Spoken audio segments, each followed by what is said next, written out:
Now, after all of that, we're going to finally move into our segments for this week's episode, and we're going to kick it off with our power rankings as we do each week.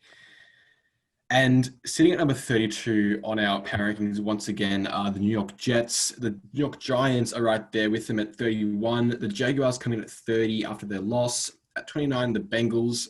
Washington are in at 28. And at 27, the Dolphins jumped up a few spots after their win against the Jaguars in Jacksonville. Now, as we've talked about, Miami has been competitive in just about every game they've played so far this season.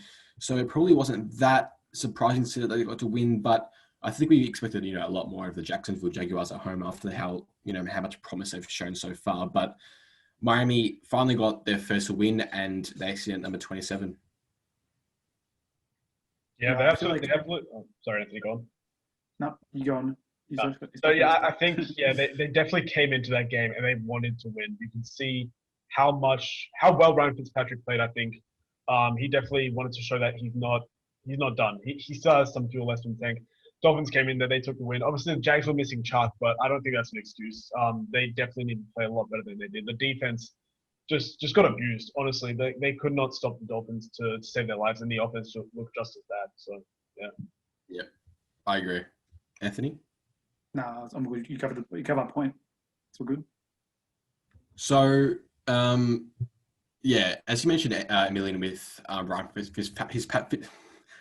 Fitzpatrick, he's one of those quarterbacks who can really rally his teammates, and he just shows so much passion out there on the field, especially when he's playing well and the team's playing well. So, if they're playing well and he's at quarterback, then I don't see Tua getting a run at quarterback anytime soon. It may still be a few more weeks until we see him at quarterback, but yeah, Fitzmagic looks in form at the moment, and the Dolphins are at 27 on our rankings.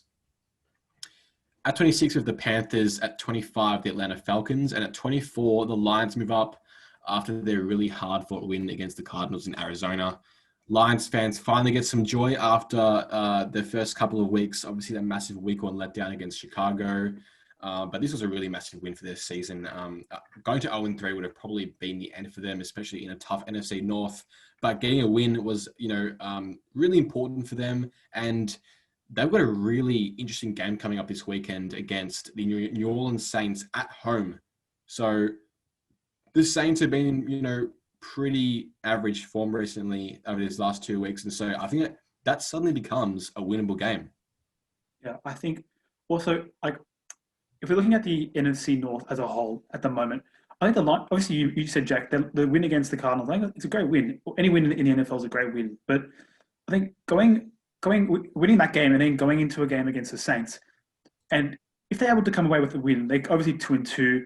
They've got momentum on their side now. I think it puts the Vikings clearly in that last position in the NFC North, and I think the Lions can build upon the momentum that they got against the Cardinals. And if they beat the Saints, I think they could potentially have their eyes on a wild card spot if they can really gain more momentum going into the season. Because I was going to mention, week one, they nearly beat the Bears. It was really close, and they had that lead for most of the game. So I think I'm always going to say that the Lions are probably a little bit underrated at this point in the season, and I think they have a lot more potential than they're currently showing. Yeah, it becomes a really important game this weekend. In terms of wildcard spots, obviously we talked about the NFC being really competitive, and I think the Lions are just going to have to keep winning, especially in the NFC North, because the Bears and Packers, if they keep winning, then it's still going to be really hard for the Lions. But I think this week is crucial. If they win, then I think the direction of their season changes completely if they win this weekend. But if they lose, then it's kind of like, they're still inconsistent, and it's probably going to be another losing season. So this week becomes really important, and it is winnable, I believe. Yeah, in terms of momentum, they went into Arizona and they stopped a really hot Cardinals team who was coming in 2-0. Kyler Murray was playing great, and then the Lions took them down a peg. The Lions forced Kyler Murray to throw 3 interceptions. So they're definitely right on momentum now. The Saints are on a low momentum, 2 straight losses, disappointing performances as well. So I agree with you guys. If the Lions can win here, they could definitely compete for a wild card spot. Obviously, it's going to be tough with the competition in the NFC West. All 4 teams are definitely going to want to be in the playoffs there. But Lions, I think if they win this, they'll definitely they'll look good. They'll look good. At number 23 of the Broncos, at 22 of the Vikings, and at 21 the Philadelphia Eagles. And we talked about the really poor start to the season. And I think there's a real chance that it continues this week. They face the 49ers, and I think they possibly move to 0-3-1 in the season, which would be a disaster for them. And I think that would spell the end of their 2020 playoff chances. Yeah, I think I mentioned before how the 49ers getting a win against the Giants, their team was really banged up. And for them to go out and win like that, the way they did, they'll have the confidence going into this Eagles game, knowing that the Eagles are also severely banged up, that they can get on top of the Eagles in this matchup. I think they've proven their backup team with all their second string players playing for the 49ers. They have that confidence now, and it's just a matter of executing. And I think they can.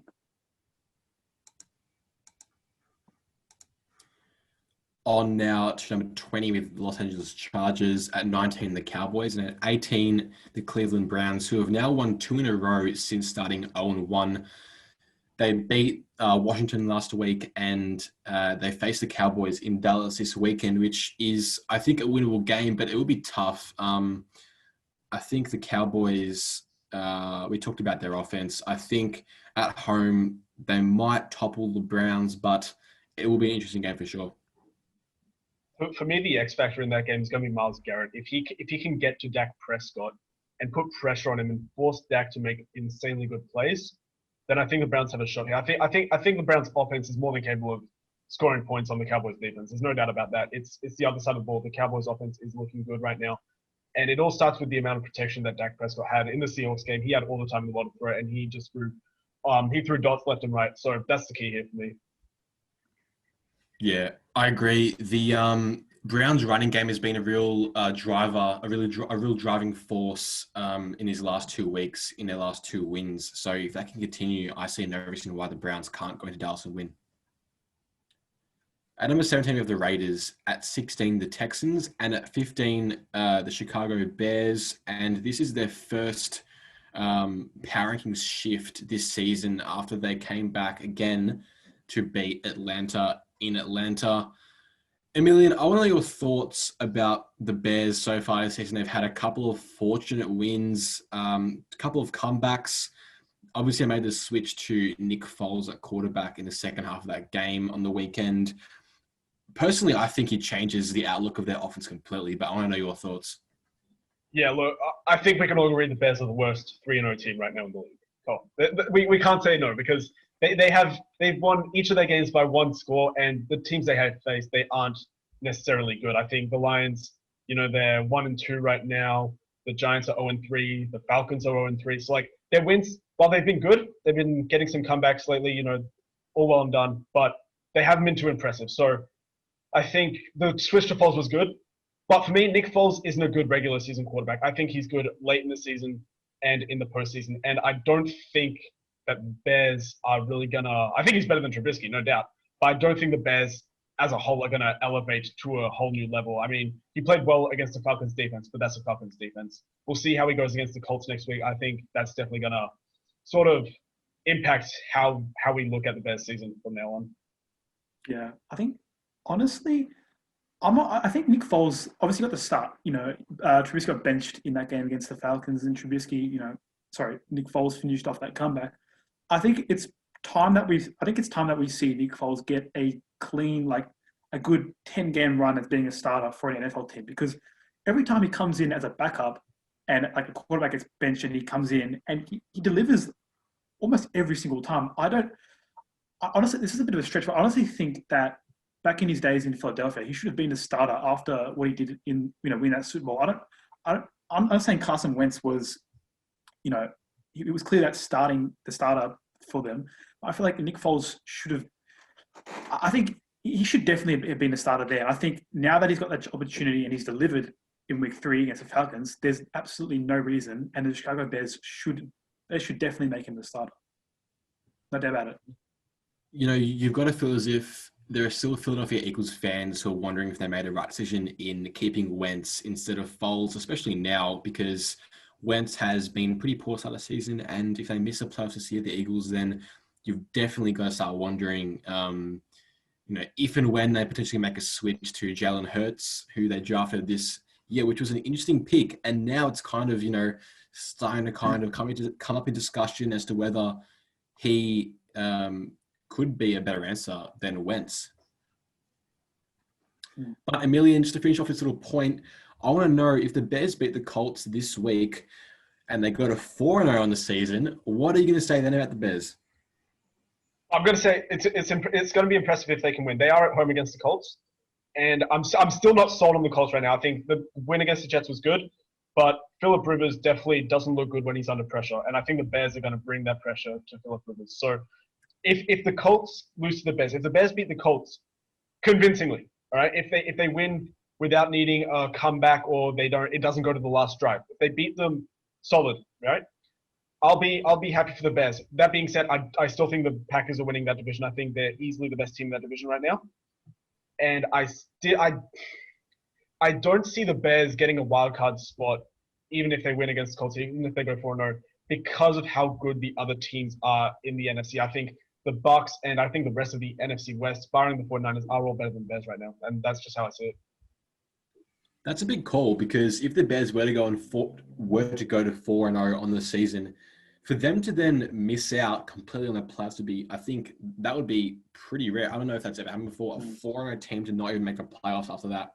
That would be quite extraordinary. So we will see how it goes. But I do like a point out for the Rivers. He, so far, at his time in Indianapolis, he has, he's been making really quick decisions. He hasn't been holding the ball very long.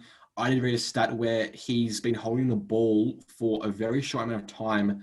One of the shortest amount of times in the league in terms of, time holding the ball after the ball is snapped. So clearly he's trying to kind of get the ball out quickly and get to his playmakers. You've got T.Y. Hilton, Jonathan Taylor. So it'll be interesting to see how the Bears defense counteracts that kind of, dink and dunk kind of game, kind of scheme that they've got going with Rivers.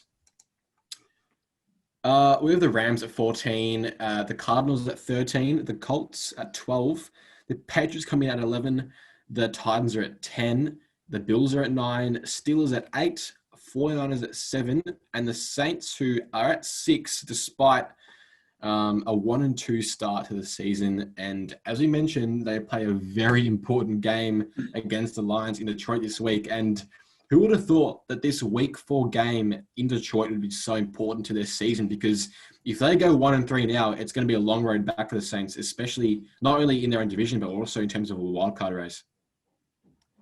I wonder how much having no fans at Mercedes-Benz Superdome really goes to the Saints losing that game against the Packers.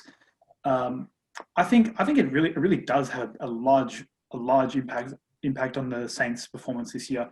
I think that I know it was a disappointing loss, but to be if we're being honest here, that game, that was a close game the entire time until that final drive by the Packers where you had that 2 pass interference calls called on Janoris Jenkins. One was like a 50-yard penalty and was brought to the 1-yard line, and then the second one was only a couple of plays later when they in the end zone they got the pass interference call again, and that just took the game away from them. So they haven't been that bad, and I think that's the reason why they're 6, not any lower, because the game wasn't a blowout by any means. So this game against the Lions is really important as to whether or not they fall any lower on our power rankings. I think it's fundamental. I would have loved to see this game, but with both starting receivers in. I think if Michael Thomas was in for the Saints and Devontae Adams was in for the Packers, we could have gotten a much more entertaining game, obviously, but it would have been interesting to see if the Saints could win that. I think that the Packers would definitely struggle against Michael Thomas and Kamara, who was balling out against the Packers, man. He was insane that game. But on the other side, the Packers with Devontae Adams are near unstoppable. Devontae Adams, one of the best route runners in the league, one of the best receivers in the league. So going forward, we'll see how the Saints go without Michael Thomas. Do we know when he's back? He's rumored to come back week 4, but that's not a certainty. All right. So he'll be back soon. So I think once he's back, the Saints will pick up definitely on both sides of the ball. I think their team as a whole will definitely get going. So I don't think we should count them out just yet, even if they lose against the Lions this week. Yeah, I really like your point, Anthony, about the no crowd at Mercedes-Benz Superdome. They the crowd at that stadium is actually quite underrated. They do get quite a lot of noise, and I feel like we did see a few hard counts from Aaron Rodgers that actually caught the Saints offside, and that doesn't happen if it's a full crowd at Mercedes-Benz Superdome. And Rodgers, I can tell you for a fact, he would be bothered by that crowd if it's roaring, especially on third down. You know, the lack of sound in that stadium definitely helped him more than it helped the Saints. It really would have boosted the Saints on defense, and it's just another point about that. You know, no crowds being there, and the Saints are going to adapt. They're going to adapt to life without Thomas a little bit longer, maybe, and they're going to have to adapt to life without a crowd at least for the foreseeable future. But yeah, Emilian, Alvin Kamara has been, obviously he's been an MVP for the Saints so far, and I think he's the best player on that team, and he made some incredible plays against the Packers, and they still couldn't get it done. Janoris Jenkins was pretty terrible in that game, and so they're going to see a real lift out of defense if they're going to not only beat Detroit, who play quite well at Ford Field, and if they're going to climb back and win a division.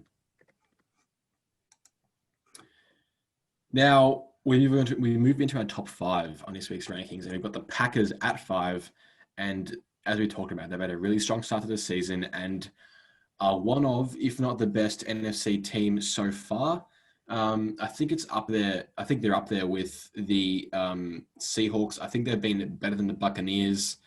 But, we've talked about it. They've been really good. And they play the Falcons at home this week with a really, really strong chance to go 4-0. On to number 4 with the Buccaneers, and at 3, the Seahawks, at 2, the Ravens, and at 1, the Kansas City Chiefs, who retain top spot on our rankings after a dominant display against the Ravens in Baltimore. And, the Ravens made it look close. They came to within 1 touchdown in the second half, but for most of that game, it was a real dominant performance from the Kansas City offense and defense. Yeah, absolutely. Lamar Jackson just got shut down.